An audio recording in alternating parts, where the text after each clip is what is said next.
Hello my dear student, आप लोग कैसे हैं। मुझे उम्मीद है कि आप लोग अच्छे एवं स्वस्थ होंगे। आज के इस वीडियो में हम पढ़ाने जा रहे हैं हड़प्पा सभ्यता का पार्ट 3। इससे पहले हम पार्ट 1 और पार्ट 2 को पढ़ा दिए हैं। अगर आप पार्ट 1 और पार्ट 2 को नहीं देखे तो आप पार्ट 3 के देखने के बाद आप पार्ट 1 और पार्ट 2 को जरूर देख लीजिएगा, क्योंकि आपको कॉन्सेप्ट को समझने में आसानी होगा। चलिए मैं आपको एक शॉर्ट रिवीजन करवा देता हूँ कि हमने पार्ट 2 में क्या पढ़ाए थे। जिसमें आपका पार्ट 2 का आपका सबसे पहला टॉपिक यह था कि हड़प्पा सभ्यता के लोग किन किन प्रकार से अपना जीवन यापन करता था। जिसमें आपका पहला प्रकार था कृषि, और दूसरा प्रकार था पशुपालन, एवं तीसरा प्रकार था शिकार। एवं फिर इससे अगला टॉपिक यह था कि हड़प्पा सभ्यता का नगर नियोजन, हड़प्पा सभ्यता का टाउन की प्लानिंग कैसे किया गया था। तो हड़प्पा सभ्यता का टाउन की प्लानिंग 2 भागों में किया गया था, जिसमें पहला था आपका दुर्ग और दूसरा था निचला शहर। फिर आपका अगला टॉपिक यह था कि सड़क व्यवस्था प्रणाली मोहनजोदड़ो का कैसा था, इसके बारे में भी हमने पढ़ाए थे। फिर आपका दूसरा टॉपिक था कि जल निकासी प्रणाली के बारे में हमने लाइन बाय लाइन एक्सप्लेनेशन किया था। फिर आपका अगला टॉपिक यह था कि स्नानागार के बारे में, मोहनजोदड़ो के एक प्रमुख स्थल, सार्वजनिक स्थल भी स्नानागार के बारे में भी हम पढ़ाए थे। फिर चौथा टॉपिक यह था कि अन्नागार क्या होता है एवं अन्नागार कहाँ कहाँ से अन्नागार मिले, इसके बारे में भी हम पढ़ाए थे। फिर आपका अगला टॉपिक यह था कि हड़प्पा सभ्यता का सामाजिक जीवन, धार्मिक जीवन एवं आर्थिक जीवन एवं राजनीतिक जीवन के भी बारे में हम पढ़ाए थे। जिसमें हम हड़प्पा सभ्यता के सामाजिक जीवन को पढ़ा दिए, और दूसरा था हड़प्पा सभ्यता का धार्मिक जीवन, रिलीजियस लाइफ को भी हम पढ़ा दिए हैं। आज का इस सेशन का आपका पहला टॉपिक यह है कि हड़प्पा सभ्यता का आर्थिक जीवन कैसा था। हड़प्पा सभ्यता का जो लोग है ना, उसका इकोनॉमिक लाइफ कैसा था। तो हड़प्पा सभ्यता से प्राप्त साक्ष्यों से वहाँ की अर्थव्यवस्था उन्नत स्वरूप की झलक मिलती है, जो निम्न है। जिसका अर्थव्यवस्था एकदम स्ट्रांग था। हड़प्पा सभ्यता का अर्थव्यवस्था एकदम स्ट्रांग एवं मजबूत था। चलिए, जिसमें आपका अर्थव्यवस्था है जो निम्न है। पहला अर्थव्यवस्था का आधार था उनका कृषि। कृषि हड़प्पा सभ्यता के लोगों की अर्थव्यवस्था का मूल आधार था। जो हड़प्पा सभ्यता का लोग का अर्थव्यवस्था का मूल आधार क्या था, तो कृषि। खेती की उर्वरता के कारण यह अनाज की कमी नहीं होता था। जो सिंधु घाटी सभ्यता का ज़्यादातर क्षेत्र सिंधु नदी के किनारे बसा हुआ था, जिसके कारण वहाँ का क्षेत्र ज़्यादा ही उपजाऊ था, इसलिए वहाँ अनाज का कोई कमी ही नहीं होता था। अनाज रखने के लिए गृह भंडार, यहाँ पर गिरी ने गृह भंडार भी बनाए थे। वो लोग अनाज इतना उन लोगों को होता था कि वो लोग अनाज को रखने के लिए गृह भंडार भी बनाए थे। कपास की खेती भी करते थे। जो हड़प्पा सभ्यता का कृषि में वो लोग कपास का खेती भी करते थे, जिससे कि वो लोग अपने लिए कपड़े बनाते थे। कपास की खेती इसीलिए करते थे क्योंकि हड़प्पा सभ्यता के लोग सिले हुए वस्त्र भी पहनते थे, इसीलिए कि वो लोग कपास से ही कपड़ा बनाए जाते थे, इसीलिए वो लोग कपास की खेती करते थे। अनाज पीसने के लिए चक्किया एवं कूटने हेतु ओखली का प्रयोग का भी साक्ष्य मिले हैं। जो हड़प्पा सभ्यता है ना, वहाँ से जो अनाज होता है ना, उसके पीसने के लिए चक्किया या चक्की एवं कूटने हेतु जो अनाज को कूटा जाता है, उसके ओखली का भी उपयोग का साक्ष्य मिले हैं। चलिए, इससे आगे है कि यहाँ के खदान का मतलब होता है कि जो फसल खाने योग्य हो, जो मुख्य रूप से खाया जाता है। जैसे में हो गया गेहूँ, जौ, धान, बाजरा, ये सब को खदान फसल कहा जाता है। तो वही हड़प्पा सभ्यता का प्रमुख खदान फसल क्या था, गेहूँ था, जौ था। लोथल तथा रंगपुर गुजरात से धान की भूसा मिले। धान की खेती का स्पष्ट प्रमाण मिलते। जो हड़प्पा सभ्यता की ना लोथल एवं रंगपुर, वहाँ से धान की खेती का स्पष्ट प्रमाण मिलता है। लोथल एवं रंगपुर से ही बाजरा की खेती का भी साक्ष्य मिला है। ये लोथल और रंगपुर से ही बाजरा जिसको हम मकई भी बोलते हैं, उसका खेत का साक्ष्य हमें कहाँ से मिला है, तो गुजरात से। गुजरात के किस नगर से मिला है, तो लोथल तथा रंगपुर से मिला है। हड़प्पा में मटर एवं तिल की खेती का साक्ष्य मिला। जो सिंधु घाटी सभ्यता का एक नगर है हड़प्पा, वहाँ से मटर एवं तिल का भी साक्ष्य मिला है। फसलों में केला मिला है, नारियल, खजूर, अनार, नींबू एवं तरबूज आदि का उत्पादन का साक्ष्य मिला। फलों में क्या मिला? केला, नारियल, खजूर, अनार, नींबू एवं इन सभी का बीज का उत्पादन का साक्ष्य हमें मिला है, जिससे इतिहासकारों ने अनुमान लगाया कि ये लोग फसल का भी उत्पादन किया करते थे। चलिए अब आपका दूसरा टॉपिक है कि पशुपालन, एनिमल्स हस्बेंड्री। कृषि के साथ साथ हड़प्पावासी का अर्थव्यवस्था का आधार पशुपालन भी था। हड़प्पा सभ्यता के लोग तो कृषि करता था ही, उसके साथ साथ उसका अर्थव्यवस्था का मुख्य आधार उसका पशुपालन भी था। पशुपालन भी था। गाय, भेड़, बैल, कुत्ता, हाथी, सूअर, गधा एवं ऊंट उनके प्रमुख पालतू जानवर थे। जो गाय हो गया, भेड़, बैल, कुत्ता, हाथी, सूअर, गधा एवं पालतू जानवर थे, ये लोग उनको पालतू बनाकर पालते थे। कुत्ता शिकारी में काम आता था। जो हड़प्पा सभ्यता के लोग जो शिकार करते थे ना, उसी में शिकारी में कुत्ता काम आता था। इनके अलावा बिल्ली, बंदर, खरगोश, हिरन, मुर्गा, तोता, उल्लू एवं हंस आदि के चित्र यहाँ से प्राप्त मूर्तियाँ की मोहरे पर मिला है। जो ये बिल्ली हो गया, बंदर, खरगोश, हिरन, मुर्गी का चित्र कहाँ पर मिला है? जो हड़प्पा सभ्यता से जो छोटे छोटे मूर्तियाँ मिले हैं ना, उसी मूर्तियाँ एवं खिलौने की मोहरे पर भी इनका चित्र मिला है। चलिए अब आपका है तीसरा पॉइंट, अर्थव्यवस्था का आपका तीसरा पॉइंट, शिल्प तथा उद्योग धंधे। जिसमें शिल्प का मतलब यह होता है कि जो वस्तु को हाथ द्वारा बनाया जाता है उसे शिल्प उत्पादन कहा जाता है। उद्योग धंधे का मतलब होता है कि जो वस्तु को किसी छोटे मशीन के द्वारा बनाया जाता है उसे उद्योग कहते हैं। जैसे में हैंडीक्राफ्ट एंड इंडस्ट्राइज, कृषि तथा पशुपालन के अतिरिक्त विविध प्रकार के शिल्प एवं उद्योग धंधे के प्रति भी हड़प्पा सभ्यता के लोग जागरूक थे। जागरूक का मतलब इनमें भी वो लोग काफी रुचि रखते थे। खुदाई में प्राप्त कताई बुनाई के उपकरणों, तकली, सुई की प्राप्ति संकेत देती। जो खुदाई में हमें क्या प्राप्त हुई? कताई बुनाई। कताई बुनाई के उपकरणों जिसमें एक तकली, सुई की प्राप्ति यह संकेत देते हैं कि कपड़ा बुनना यहाँ का एक प्रमुख उद्योग रहा होगा।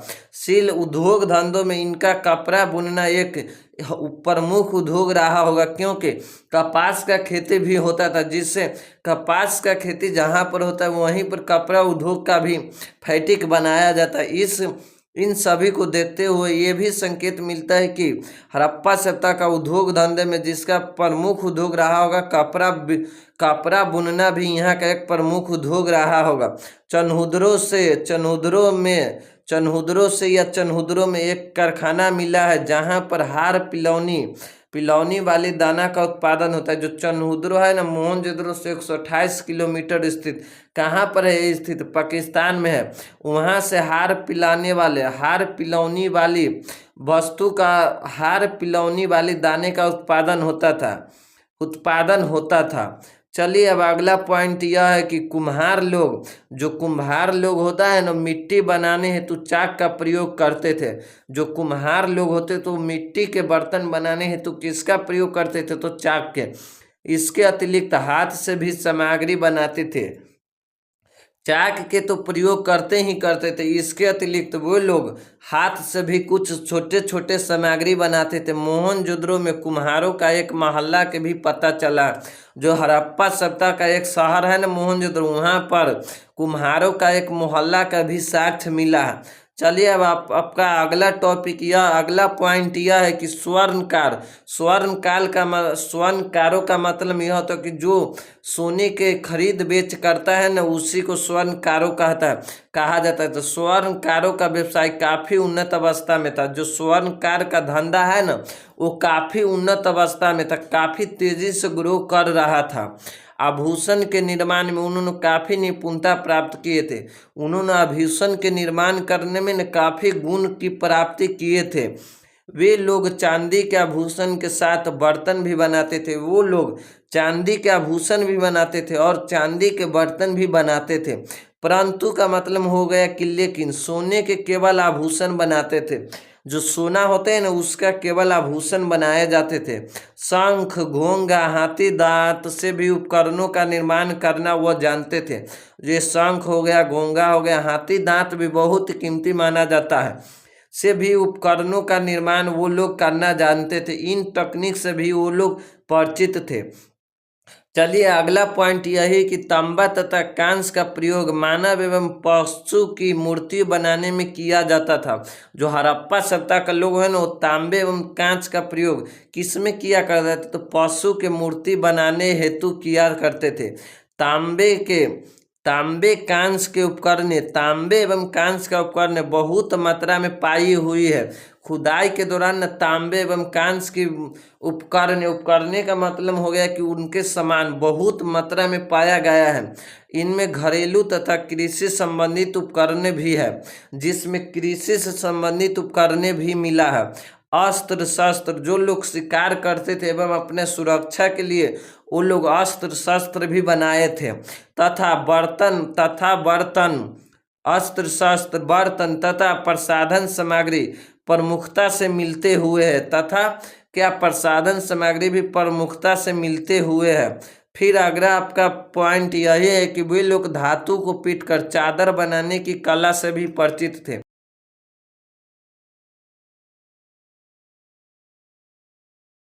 धातु का उपयोग भी काफी उन्नत अवस्था में होता था।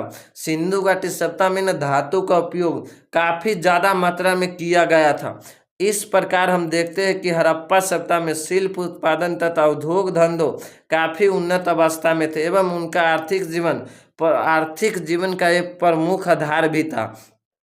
इनका आर्थिक जीवन का एक प्रमुख आधार क्या था? शिल्प उत्पादन तथा उद्योग धंधे भी आर्थिक जीवन का एक प्रमुख आधार था। और काफी उन्नत अवस्था में ये व्यवसाय चलता था। चलिए अब आपको आर्थिक जीवन के बारे में आपको समझ में आ गया होगा। अब आपका है हड़प्पा सभ्यता का पॉलिटिकल लाइफ कैसा था। हड़प्पा सभ्यता का लोगों का राजनीतिक जीवन कैसा था। हड़प्पा सभ्यता के शासन व्यवस्था के बारे में कोई मजबूत साक्ष्य नहीं मिलता। जो हड़प्पा सभ्यता है ना, उसका शासन व्यवस्था के बारे में कोई मजबूत साक्ष्य या लिखित साक्ष्य नहीं मिलता है।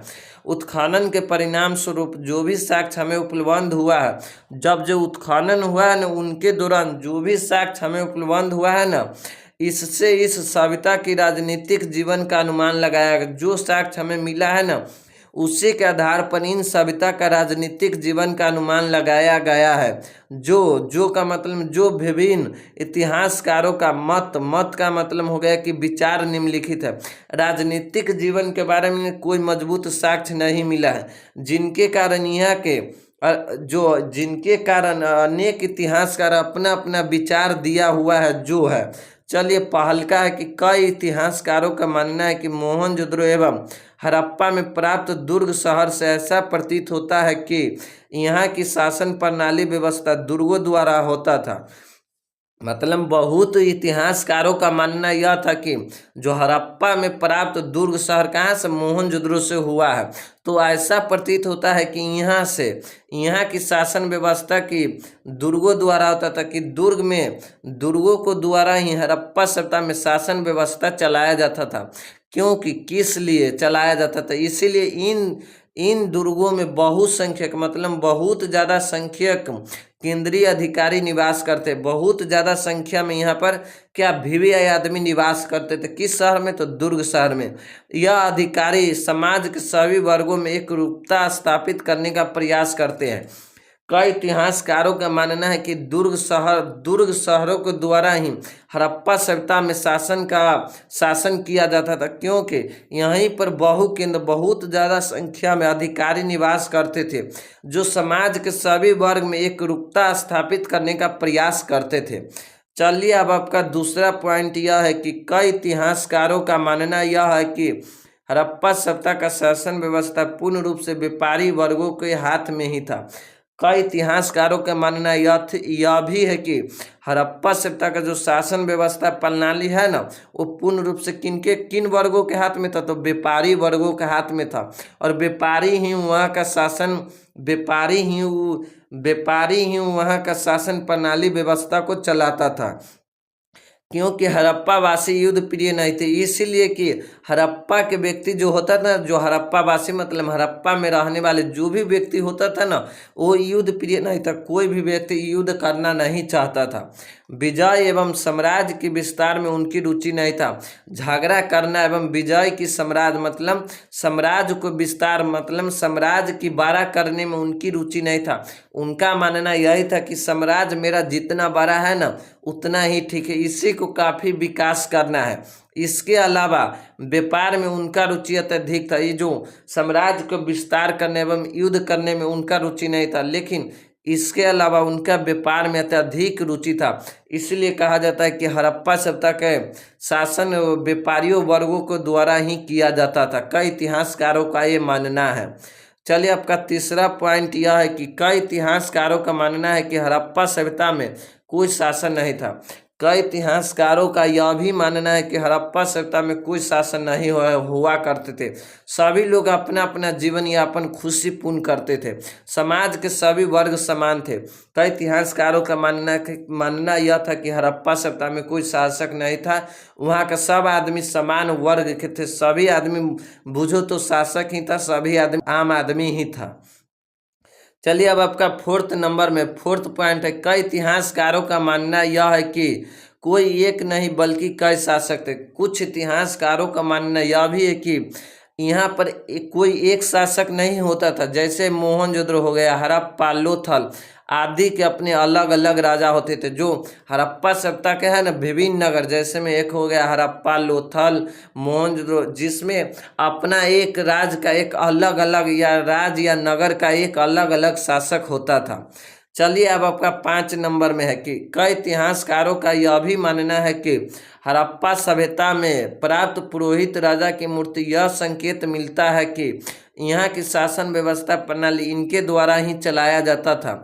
मतलब पुरातत्विक कई इतिहासकारों का मानना यह है कि जो हड़प्पा सभ्यता में प्राप्त हुआ है, खुदाई के दौरान एक प्राप्त हुआ है पुरोहित राजा की मूर्ति से यह संकेत मिलता है कि यह संकेत होता है कि यहाँ का शासन व्यवस्था प्रणाली इनके द्वारा ही चलाया जाता था। तो आप समझ गए कि हड़प्पा सभ्यता का राजनीतिक जीवन कैसा था। आपका VVI टॉपिक है कि कार्बन 14 विधि क्या होता है, कार्बन 14 मेथड क्या होता है। ये टॉपिक बार बार एग्जाम में 2 नंबर के क्वेश्चन में आता है, तो आपको इसको याद रखना और ध्यान से देखना है। तिथि निर्धारण मतलब दिन निर्धारण वैज्ञानिक विधि को कार्बन 14 विधि कहा जाता है। तिथि निर्धारण वैज्ञानिक विधि को ही कार्बन 14 विधि कहा जाता है। इस विधि की खोज अमेरिका के प्रख्यात रसायन शास्त्री WF लीवी द्वारा सन 1946 में किया गया था। जो कार्बन 14 विधि है ना, इसकी खोज अमेरिका के प्रख्यात रसायन शास्त्री WF लीवी द्वारा सन 1946 ईस्वी में किया गया था। इस विधि के अनुसार किसी भी जीवित वस्तु में कार्बन 12 एवं कार्बन 14 की मात्रा समान पाया जाता है। इस विधि के अनुसार जब जो कोई भी वस्तु जीवित होता है ना, उसमें कार्बन 12 एवं कार्बन 14 की मात्रा समान पाया जाता है। मृत्यु अथवा विनाश के अवस्था में कार्बन 12 तो स्थिर रहता है, मगर कार्बन 14 का मात्रा नियंत्रण क्षय होने लगता है। स्थिर का मतलब होता है कि समान रहता है, और मगर जब कार्बन 14 की मात्रा जब किसी भी व्यक्ति जब मृत्यु अथवा विनाश की अवस्था में जाता है ना, तो उसमें कार्बन 14 की मात्रा निरंतर क्षय होने लगता है। चलिए, अब कार्बन 14 का अर्ध आयुकाल, आधा आयुकाल, कार्बन जो 14 है ना उसका आधा आयुकाल लगभग 5730 वर्ष होता है। अर्थात इतने वर्षों में उस पदार्थ में कार्बन 14 की मात्रा आधी रह जाती है। जब जे कार्बन 14 का अर्ध आयुकाल कितना होता है, 5700 वर्ष होता है। अर्थात इतने वर्षों में ही कार्बन 14 की मात्रा आधी रह जाती है। इस प्रकार वस्तु की काल की गणना की जाती है। जिस पदार्थ में कार्बन 14 की मात्रा जितनी कम होती है वो उतने ही प्राचीनतम माना जाता है।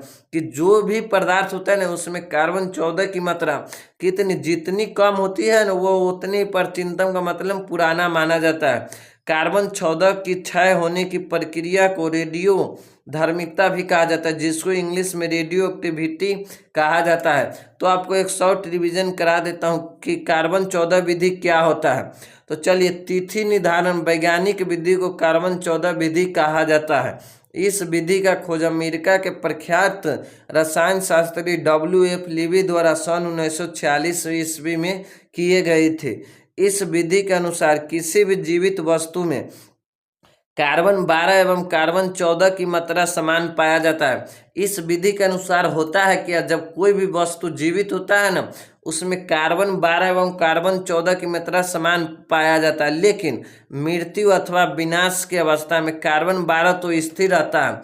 जब किसी वस्तु का मृत्यु हो जाता है ना, तो उसमें कार्बन 12 एवं कार्बन 14 की मात्रा समान पाया जाता है, लेकिन मृत्यु अथवा विनाश की अवस्था में कार्बन 12 तो स्थिर रहता है। उसके बाद कार्बन 12 तो स्थिर रहता है, कार्बन 12 समान रहता है, मगर कार्बन जो 14 होता है ना, उसकी मात्रा निरंतर क्षय होने लगता है, निरंतर कम होने लगता है। इसी को कार्बन 14 विधि कहा जाता है।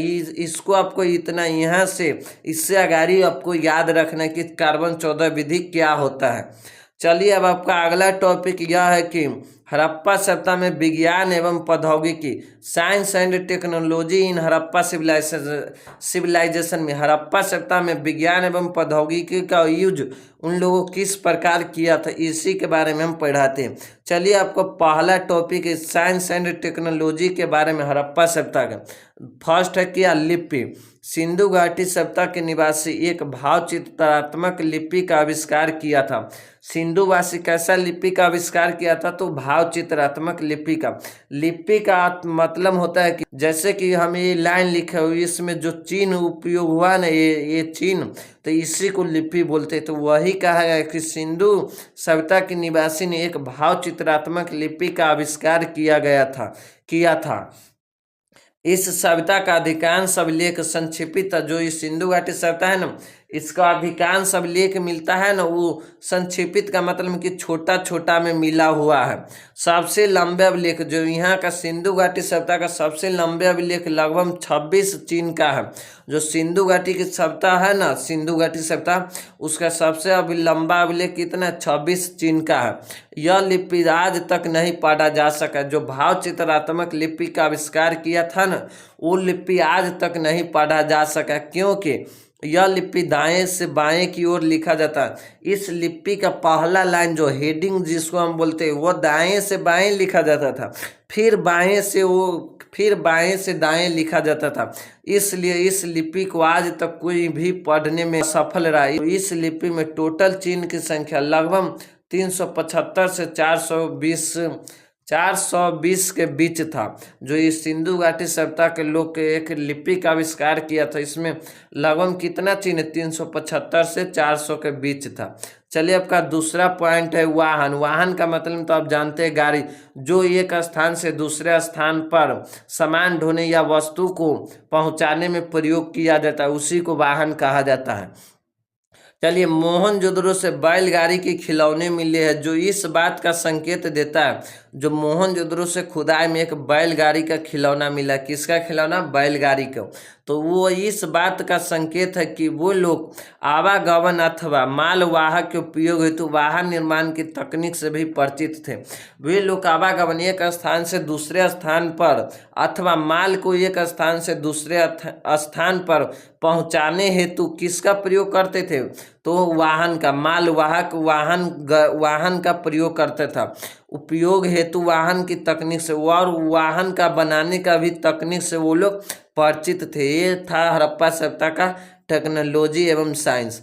चलिए तीसरा गोदी एवं नौका। गोदी का मतलब होता है कि जहाज का ठहरने का जगह को गोदी कहा जाता है, जहाँ से सामान का भी उतार चढ़ाव किया जाता है, उसी को गोदी बोला जाता है। एवं नौका का मतलब होता है कि नाव एवं छोटा जलयान, जिसे छोटा जहाज भी बोल सकते। तो ये चलिए लोथल से ईंटों से, लोथल में, यहाँ पर लोथल से नहीं लोथल में होता, लोथल में ईंटों से निर्मित 128 मीटर लंबे एवं 37 मीटर चौड़ी एक आयताकार गोदी मिला। जो लोथल में है ना, ईंटों से बनाया गया 128 मीटर क्या लंबा एवं 37 मीटर चौड़ा एक आयताकार गोदी मिला है।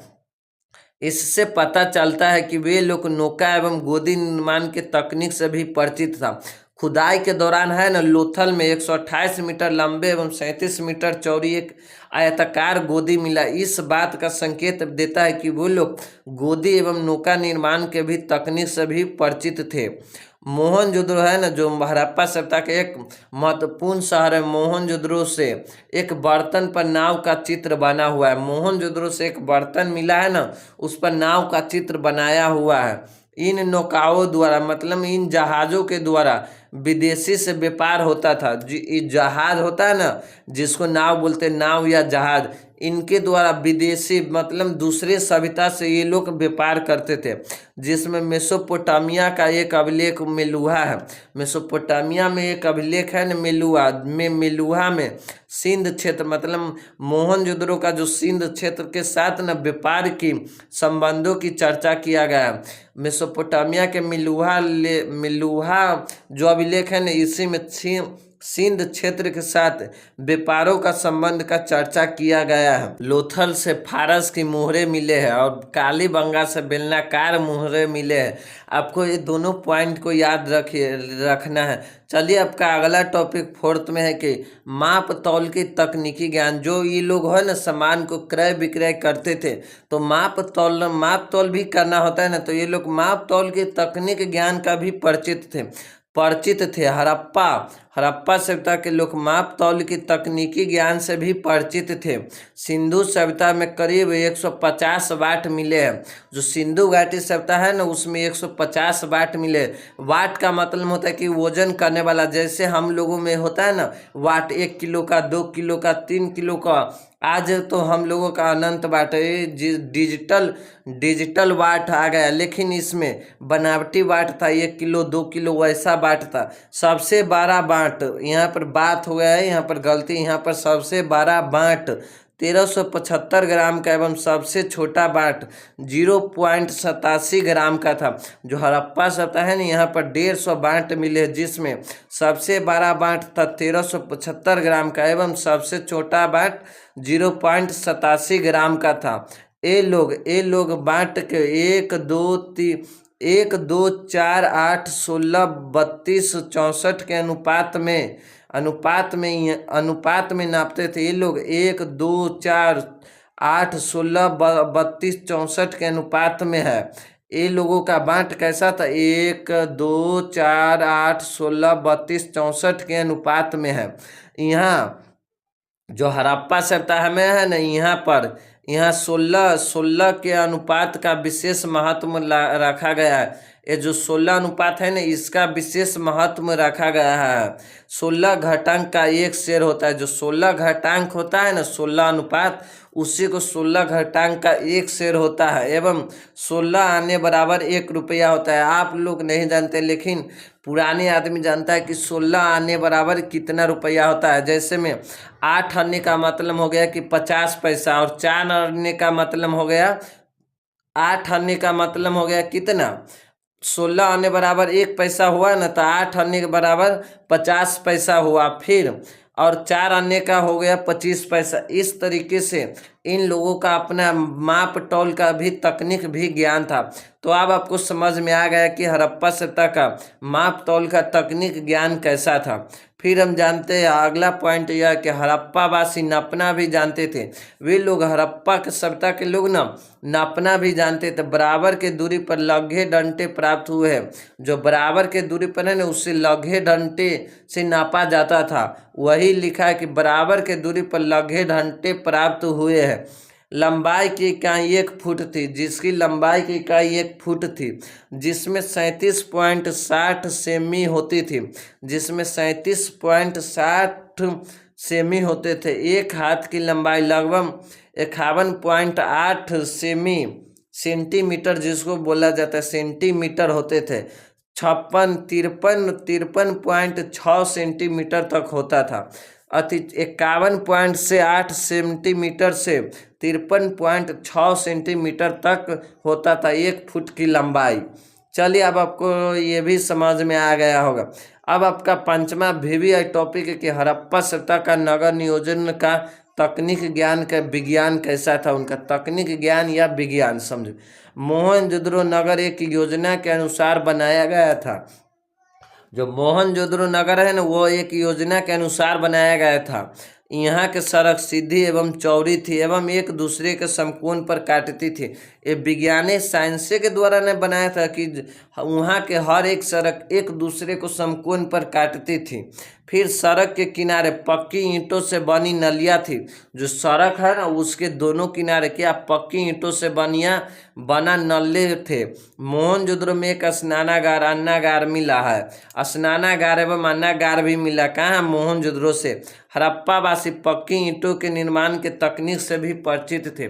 जो हड़प्पा वासी है ना, वो ईंट पकाने की तकनीक से भी परिचित थे, इसीलिए तो अन्नागार बनाया था। किस से? पक्की ईंट से। अन्नागार भी पक्की ईंटों से बनाया गया था।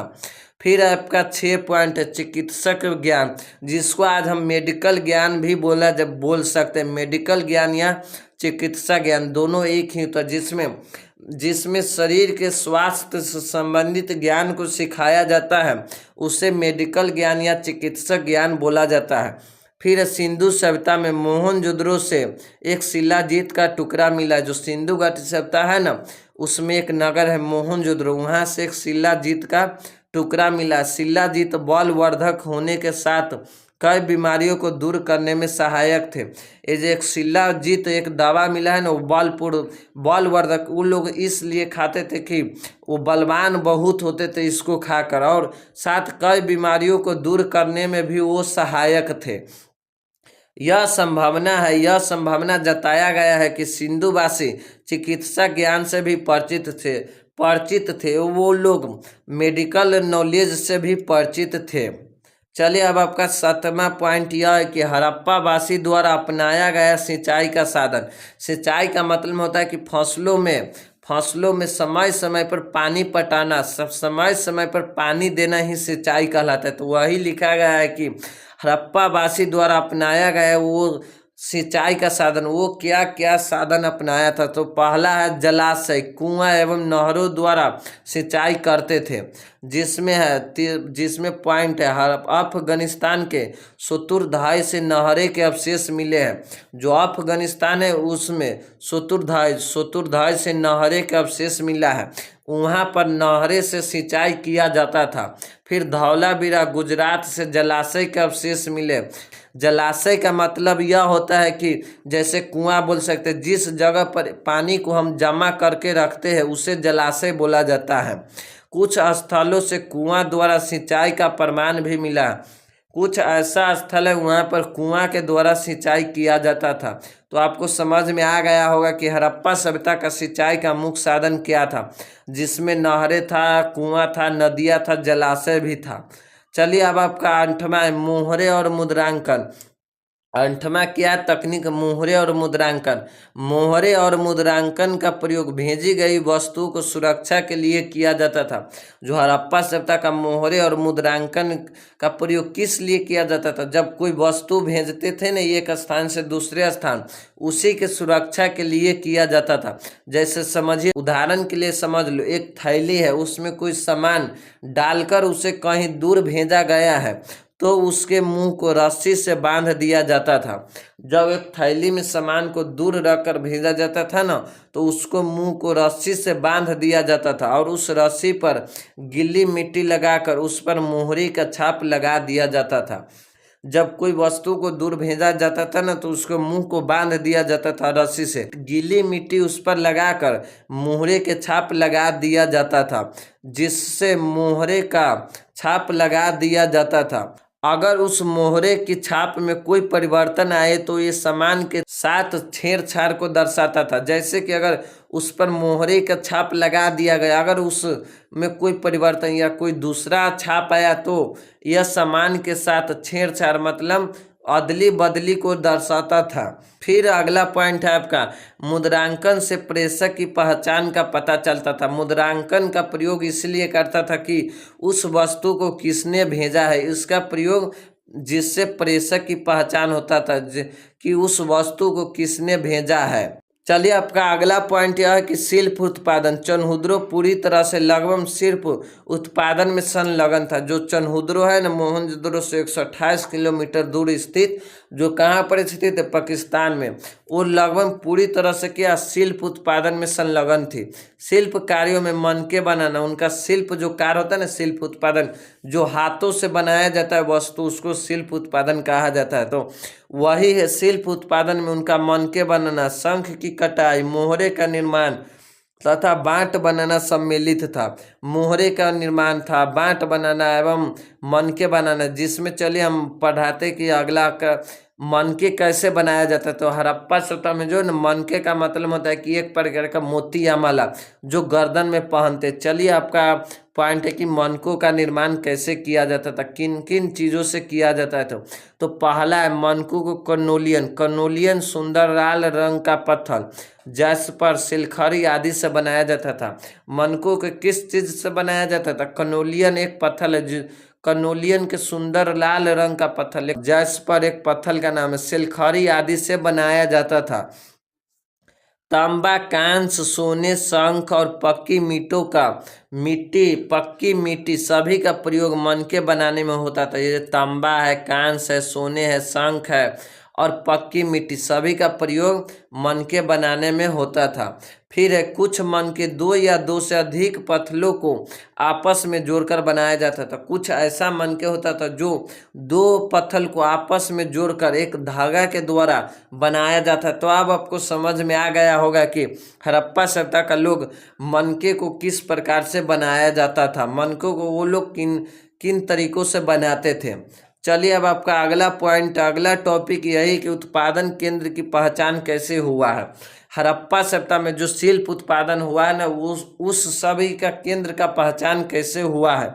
तो बचा हुआ कच्चा माल, बचा हुआ और कच्चा माल, त्यागी हुई वस्तु, कूड़ा करकट आदि से उत्पादन केंद्रों का पता चलता है। जब जो कोई उत्पादन होता है वहाँ पर बचा हुआ माल होता है, उससे क्या करता है, फेंक दिया जाता है। कच्चा माल, त्यागी हुई वस्तु का मतलब जो वस्तु को कूड़ा करकट में फेंक दिया जाता है, वही कूड़ा करकट आदि से उत्पादन केंद्रों का पहचान हुआ है। फिर है जिस जगह पर औजार ज़्यादा मात्रा में पाया गया है, वह स्थान से उत्पादन केंद्रों की ओर संकेत करता है। जिस भी जगह पर खुदाई में प्राप्त हुआ है ना ज़्यादा औजार ज़्यादा मात्रा में, वह स्थान उत्पादन केंद्रों की ओर संकेत करता है। तो अब आपको समझ में आ गया होगा कि उत्पादन केंद्रों की पहचान कैसे हुआ होगा। अब आपका अगला टॉपिक है कि माल प्राप्त करने की संबंधित नीतियाँ। जो हड़प्पा वासी है ना, वो उद्योग के लिए अपना माल किन किन तरीकों से प्राप्त करते थे। चलिए, शिल्प उत्पादन के लिए कई प्रकार के कच्चे माल का प्रयोग होता था। जो शिल्प उत्पादन होता है ना, उसमें कई प्रकार के कच्चे माल का भी प्रयोग होता था, जिसमें है मिट्टी स्थानीय स्थल पर ही उपलब्ध था। मिट्टी है ना जो स्थानीय स्थल पर ही उपलब्ध था। पत्थर और लकड़ी तथा धातु आदि बाहर के क्षेत्र से मंगाने पड़ते थे।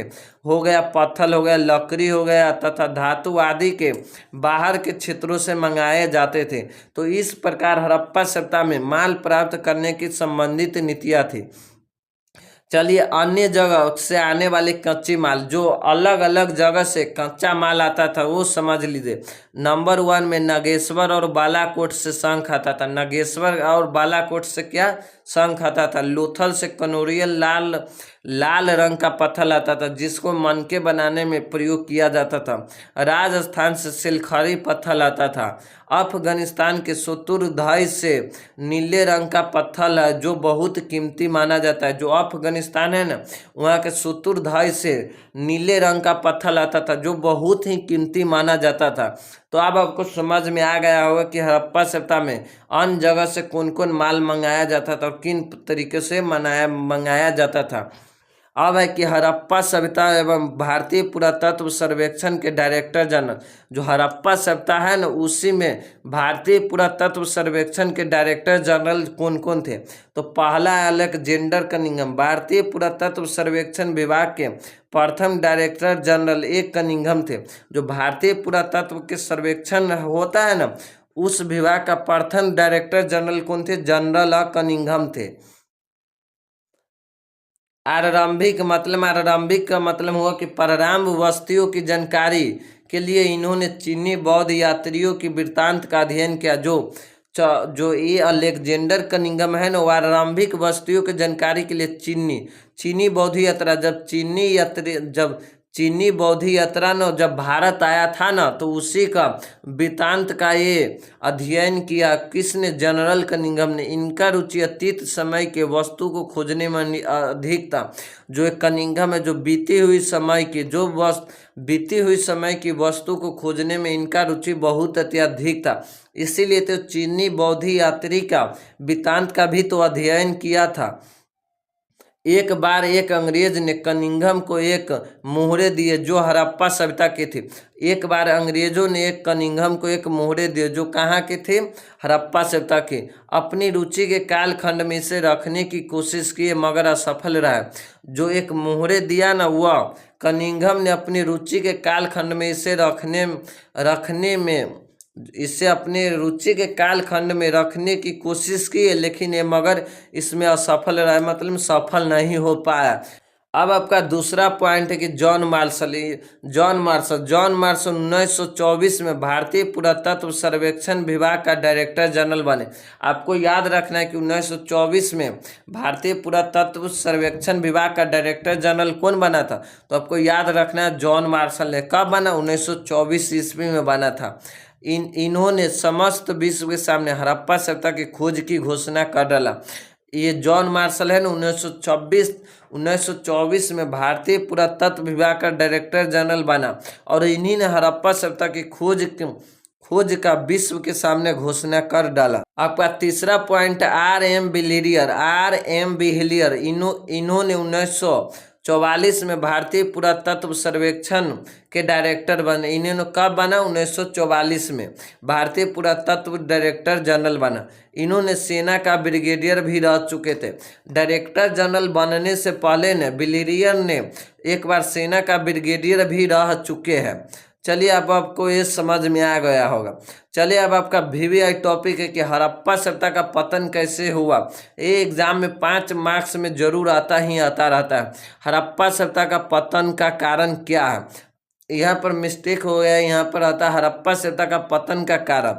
तो हड़प्पा सभ्यता के पतन को लेकर विभिन्न विद्वान एक मत नहीं, मतलब विभिन्न इतिहासकार एक मत नहीं है।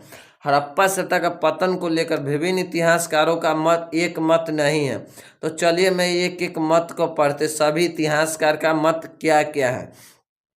तो कई इतिहासकारों का मानना है कि हड़प्पा सभ्यता का पतन का सबसे बड़ा कारण यह है कि नदी में अत्यधिक बाढ़ आया और पूरी सभ्यता का विनाश हो गया, क्योंकि हड़प्पा सभ्यता का ज़्यादातर नगर नदी के किनारे ही बसा हुआ था।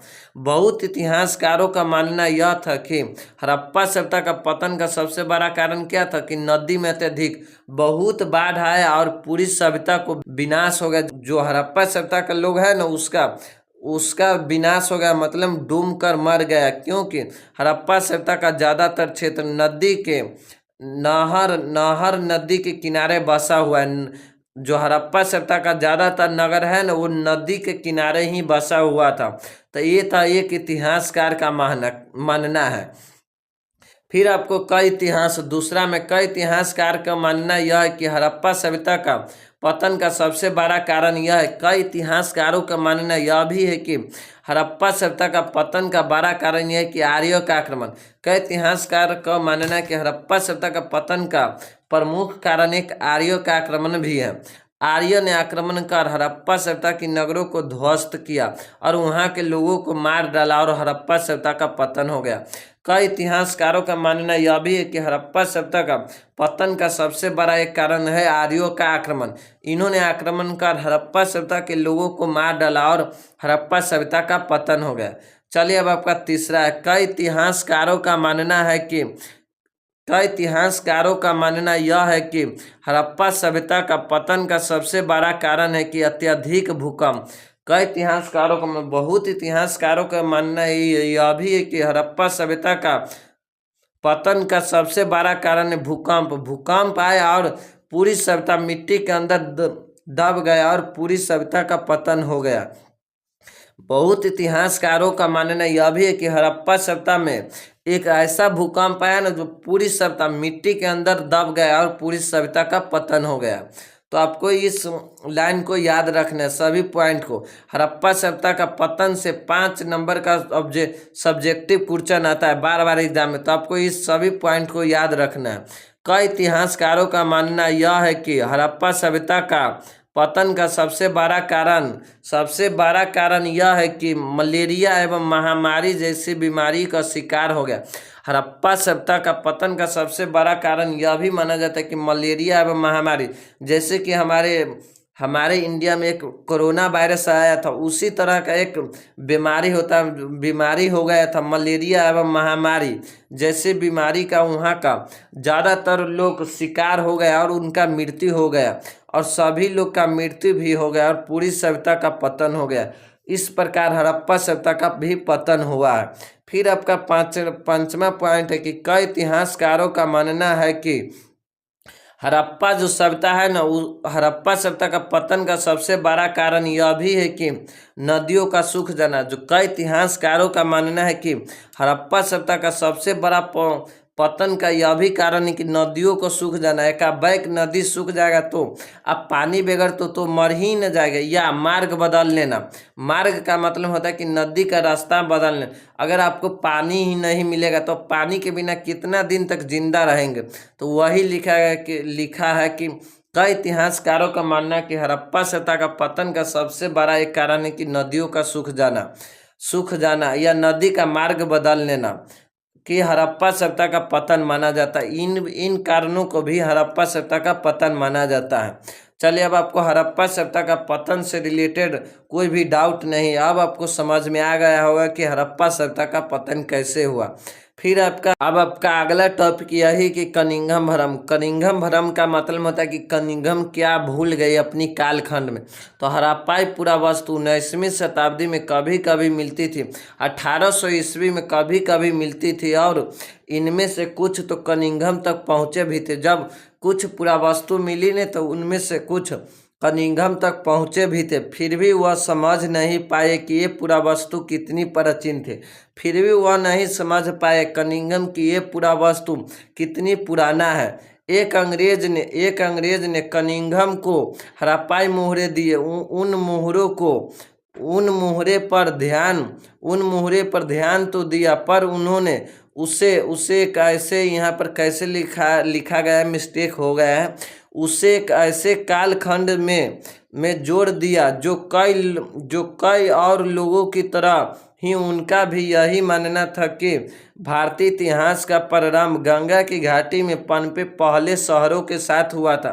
कई इतिहासकार का भी यही मानना था कि भारतीय इतिहास का प्रारंभ गंगा की घाटी में पनपे पहले शहरों के साथ हुआ था, और कनिंघम को भी यही मानना था कि भारतीय इतिहास का प्रारंभ गंगा घाटी में पनपे पहले शहरों के साथ हुआ था। जबकि ये जो अंग्रेज कनिंघम को मोहरे दिए थे ना, वही लिखा है, जबकि यह मोहरे गंगा घाटी के शहर से पहले के ही था। जबकि जो भारतीय इतिहास का प्रारंभ गंगा घाटी के शहर से भी पहले के थे, ये हड़प्पा सभ्यता था, उसी का ये मोहरे दिया था। लेकिन कनिंघम है ना, भारतीय इतिहास का प्रारंभ गंगा घाटी के शहरों के साथ ये जोड़ दिया था, और हड़प्पा मोहरे को महत्व को समझने में चूक गया, और हड़प्पा सभ्यता की जो मोहरे है ना, उसके महत्व उसके बारे में समझने में ये चूक गए, और इसी को कनिंघम भ्रम कहते हैं। हड़प्पा मोहरे को महत्व को समझाने में असफल हो गया, इसी को कनिंघम भ्रम कहते। तो अब आपको समझ में आ गया होगा कि कनिंघम भ्रम किसे कहते। चलिए आपका अगला टॉपिक है कि इम्पोर्टेंट पॉइंट। यहाँ सब्जेक्टिव क्वेश्चन आता है, तो आपको इसे याद रखना है। पिगट महोदय ने हड़प्पा, यहाँ पर सभ्यता नहीं होता, टाइपिंग में मिस्टेक हो गया है। यहाँ पर हड़प्पा एवं मोहनजोदड़ो की जुड़वा राजधानी बतलाया है। हड़प्पा एवं मोहनजोदड़ो को जुड़वा राजधानी किसने बतलाया है? तो पिगट महोदय ने।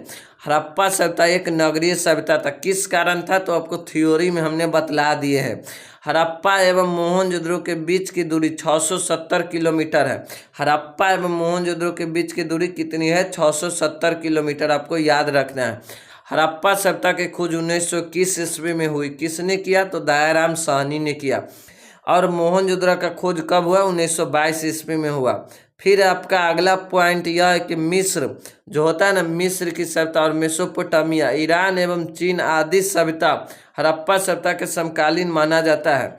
यहाँ पर मिस्टेक, यहाँ पर चीन नहीं होता, यहाँ पर मिस्र की सभ्यता और मेसोपोटामिया और ईरान एवं आदि सभ्यता हड़प्पा सभ्यता के समकालीन माना जाता है। चीन की सभ्यता हड़प्पा सभ्यता का समकालीन नहीं माना जाता है।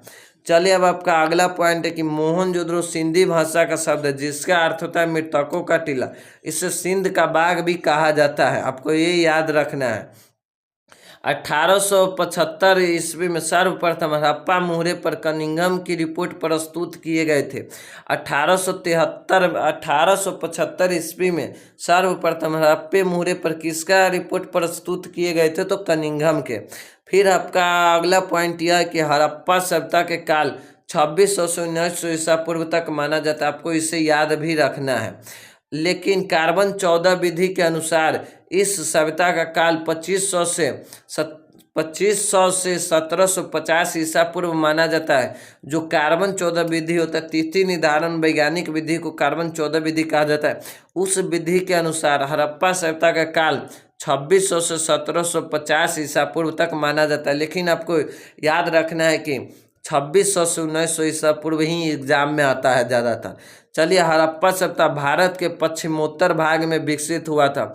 हड़प्पा सभ्यता भारत के किस भाग में विकसित हुआ था? पश्चिम उत्तर, मतलब हो गया कि पश्चिम और उत्तर के कोण के भाग में विकसित हुआ था, उसी को हम लोग पश्चिमोत्तर भाग बोलते हैं। पश्चिम और उत्तर के कोण में जो गाँव बसेगा या कोई राज्य ही बसेगा तो उसे क्या बोलेंगे? पश्चिमोत्तर। तो वही हड़प्पा सभ्यता भारत के पश्चिमोत्तर भाग में विकसित हुआ था। हड़प्पा सभ्यता का सबसे बड़ा नगर मोहनजोदड़ो है। चलिए अब इससे आगे नहीं, यहाँ से चैप्टर ये आपका हुआ द इंड।